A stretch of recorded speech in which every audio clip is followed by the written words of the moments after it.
Մակերեսի վրա հագուստի մոդելավորումը ունի երկու հիմնական մեթոդ։ Առաջինը դա կտրել, բացել, փակելու մեթոդն է, երբ որ մեր սեղմոնի խորությունը տեղափոխում ենք տարբեր տեղեր, հիմնականում այդ գործողությունները կատարելով։ Եվ երկրորդը, երբ որ մենք չենք կտրում, բացում, փակում, այլ տեղափոխում ենք սեղմոնի խորությունը ասեղի կամ քորոցի միջոցով։ Մոդելավորում ենք ցանկացած դետալ, հիմնականում մոդելավորում են բազային հիմքի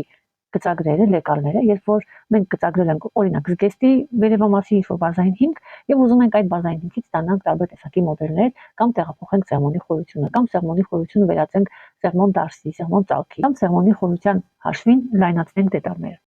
Լինում է, որ մոդելավորումը կատարվում է միանգամից կտորի վրա, երբ որ մենք այդ գործողությունները կատարում ենք կտորի վրա, եթե բարդ մոդելավորում ենք կնկար շատ գործողություններ, ապա մենք այն կատարում ենք կալկայի վրա կամ ցելոֆանի ցանկացած մատերիալի, որովհետեւ մենք կարողանանք հետո այդ նոր ստացած ձևափոխած լեկալը դնել արդեն կտորի վրա եւ ձևել։ Դետալը մոդելավորելու համար պատճենում ենք մեր բազային հիմքի գծագիրը։ Իսկ մեր բազային հիմքի այս շաբլոն, այս լեկալը որ կա, մենք չենք կտրում։ Այն հետագայում ելի նորից օգտագործելու ենք մեկ այլ ուրիշ մոդել ստանալու համար։ Դրա համար միշտ մի հատ լեկալ պատրաստում են, որպես միջափի եւ անդադ այդ նույն լեկալը օգտագործում են մոդելավորման համար։ Լեկալը բնականաբար որպեսզի մոդելավորման ժամանակ փորձեր չկատարեն, կոնկրետ մարդու համար, եթե անհատական չափերով է, եթե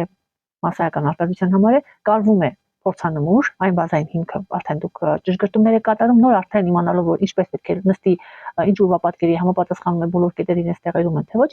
ամեն ինչը ճշտելուց հետո արդեն այդ լեկալը օգտագործում եք մոդելավորման համար։ Այդ ժամանակ արդեն պետք չի կատարել ինչ որ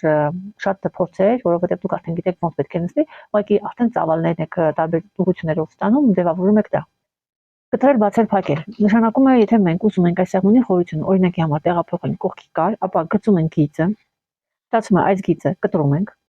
սեղմոնի այս խորությունը փակում ենք, կտրելուց, փակելուց հետո հավասարացնում եք ուսի կարը,